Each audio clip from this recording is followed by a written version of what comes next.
أنا عارفة إنِّك ممكن تكوني بتدوّري على مُرطِّب يكون سعره اقتصادي، وفي نفس الوقت المكونات اللي موجودة فيه تكون بتفيد البشرة، بيعزّز الترطيب في البشرة، وما بيعملكيش أي ضرر خالص، ما بيطلّعش حبوب، ما بيقفلش المسام، امتصاصه يكون سريع جدًا.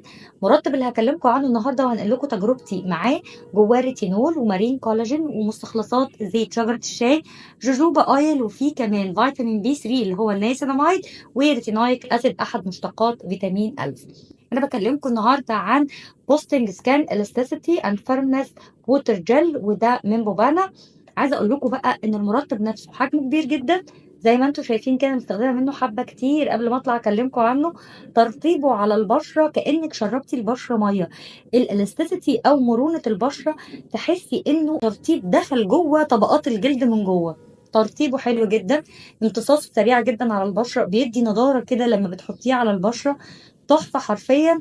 وبييجي معاه الapplicator دي عشان ما تعمليش infection في الباطن، هُم عاملين لِك الapplicator دي بس اتأكدي إنِّك بتغسليها كل مرّة ما تيجي تستخدميه، علشان يسهّل معاكِ إنِّك ترطّبي بشرتِك من غير ما تبوّظي الباطن.